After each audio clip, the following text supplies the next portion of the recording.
Yeah, g'day YouTubers, Tinker O'Toole again here with another video. Today we're going to talk about why does your chainsaw cut crooked. There's a couple of reasons that they do that. We'll talk about the bar first and then we'll talk about the other problem, which will be the teeth. Probably the teeth is the biggest problem, but bar problems or incorrect gauge size. So if you've got an 063 bar and you put an 058 gauge in there, chain, you'll find out that it will lean to one side. If your bar is totally worn out and it's too sloppy, it can lean to one side. If the bar rails aren't straight, they're lopsided, one's worn down more than the other because you're not doing your maintenance, your chain will lean to one side, it'll cut crooked. So if your bar's lopsided, you've got the wrong gauge in there, it can be splayed open or it can be totally worn out. If you've got one of those problems, it can cut crooked. So if you're doing bar maintenance, you shouldn't have that problem, and you should be flipping your bar over every now and then so that it gets even wear from the top and the bottom. So that's just briefly about the bar maintenance. The biggest problem that causes teeth to cut crooked is the teeth can be different lengths. And we're going to get right into that in the next segment. Okay, so we're going to talk about why the chainsaw cuts crooked. We've eliminated the bar, so now it's down to the chain. Bring the slide up again. Keep it there for a while as we're talking. And when you have a look at that, you go, wow, that's a big curve. That's really got some problems. Okay, so the picture shows a tree cut with a huge curve in it to the right side. Now, problem is, the right side has got short teeth and the left side has got long teeth, and that's why you end up with the curve. Now, that's provided that most likely that you were using a constant depth gauge. A constant depth gauge will only ever keep a depth of 0.65 of a millimetre, as shown here. What changes is, well, before we get into that, have you ever watched a video from Stihl or Oregon or someone else from a chainsaw company, and they'll tell you the procedure to sharpen a chain is to measure your shortest tooth, mark that as your master cutter, file a grind, all the teeth left and right until they're that same length, then use your constant depth gauge to set the rakers, and it will cut perfectly dead straight. And yes, it will. That's the idiot's guide. That's the foolproof way of doing it. But what I'm trying to tell you is why it's doing it and how you can stop that from doing it. This type of gauge, this constant flat depth gauge, is a bit of a hindrance. It was invented by Joseph Burford Cox back in the early 50s, and we're still using it today. The gauge that's superior, and we'll get into that in a minute, is a progressive depth gauge. It was invented by Ray Carlton in 1968 and put a worldwide patent on it and called it Philo plate.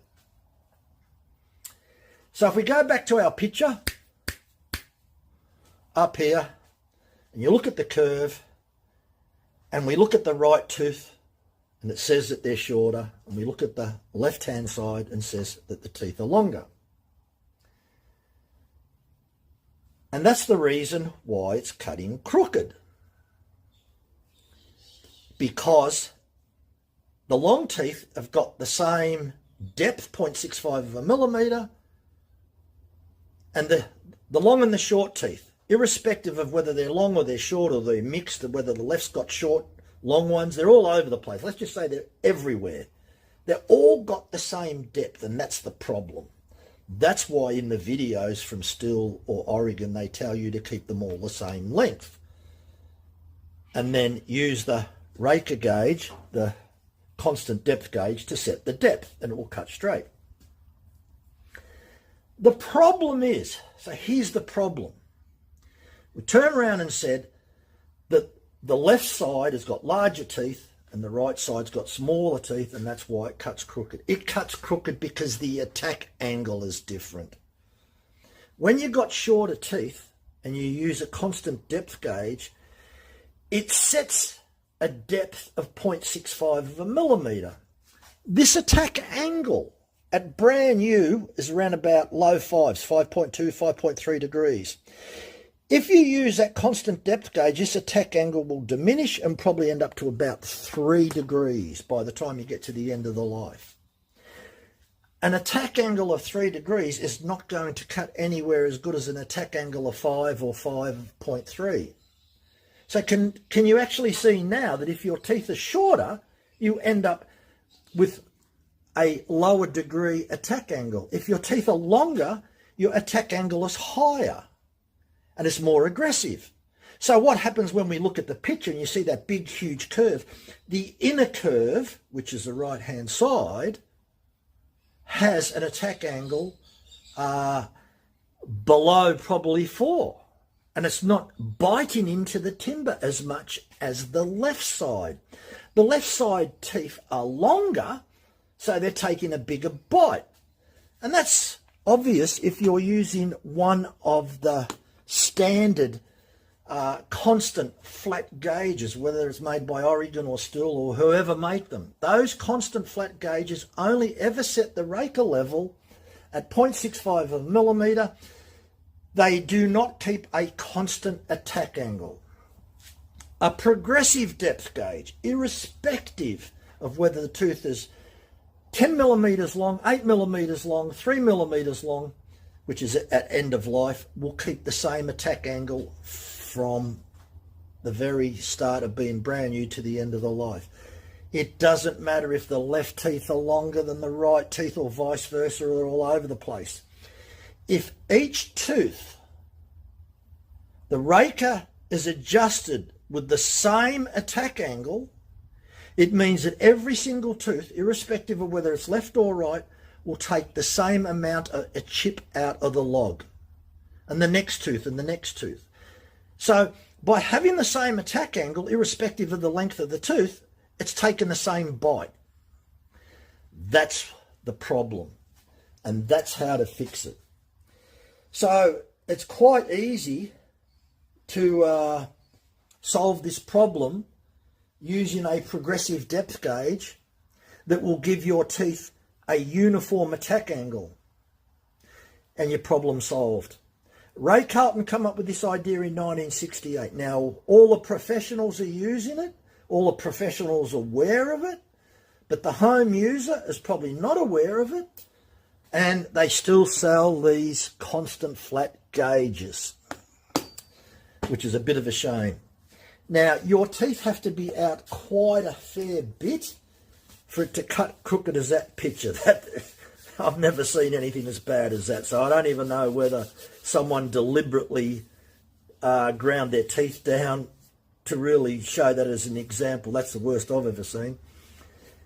The worst I ever had, I had a round log that was approximately about 3 foot high, around about a metre, about 2 foot wide, and I wanted to make a bit of an outdoor seat.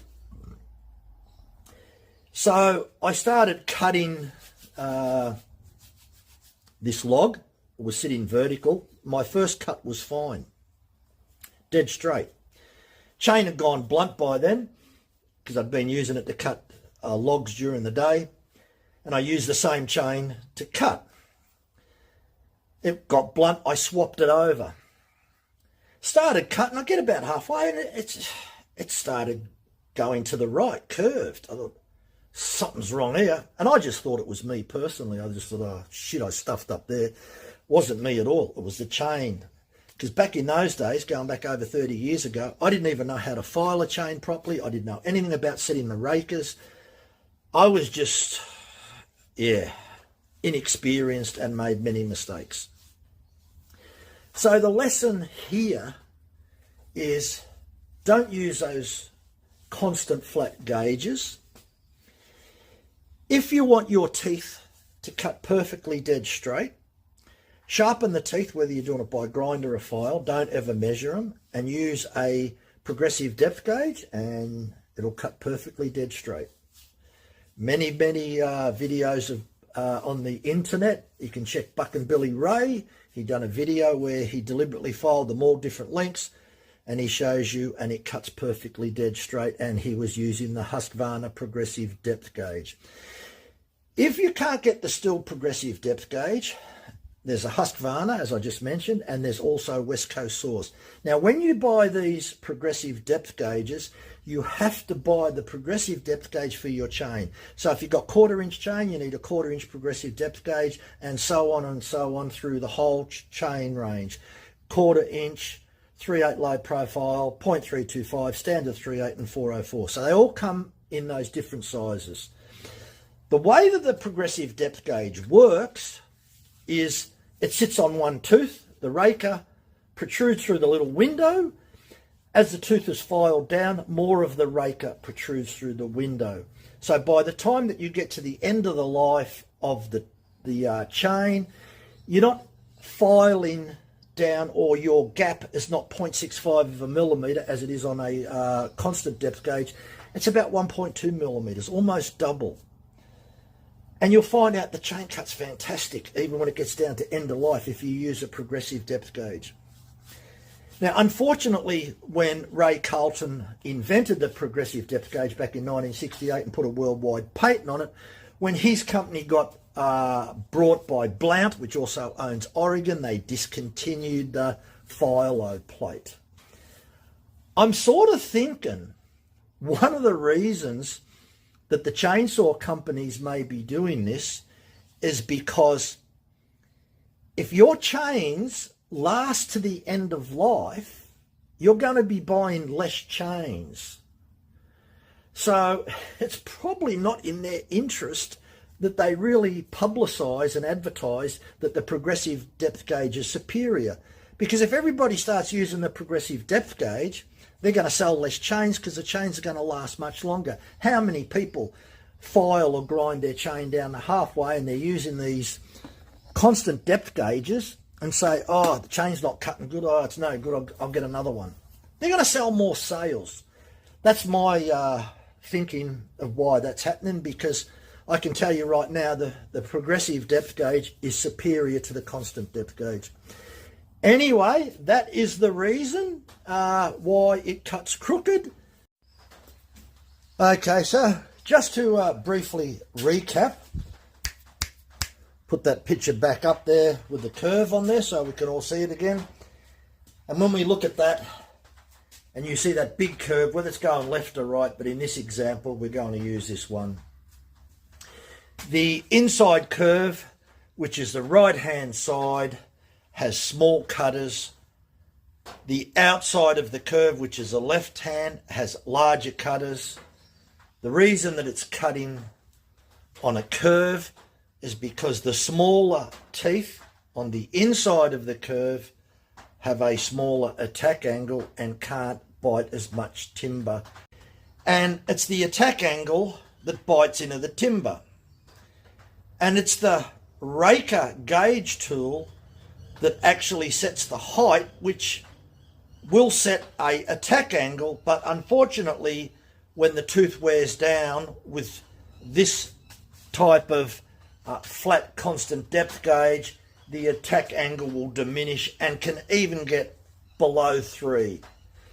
It depends on how you file the rakers, whether you're using a constant depth gauge or you decide to go out and get a progressive depth gauge. So do yourself a favour, take that flat constant depth gauge and put it away, go down to your local dealer, chainsaw dealer, and ask for a progressive depth gauge. They are chain specific, so therefore if we look at our small chain, 1/4 inch, 3/8 low profile, 0.325, 3/8 standard and 404, you will need a progressive depth gauge for each one of those chains. You can get them from Stihl, you can get them from Husqvarna, you can get them from West Coast Saws in America. The ones that were originally made by Carlton called Firelode Plate. There are a few floating around on the internet, but not many.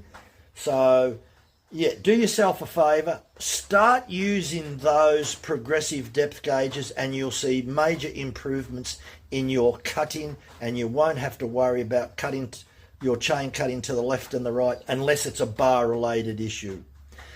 Anyway, thanks for watching. Bye for now.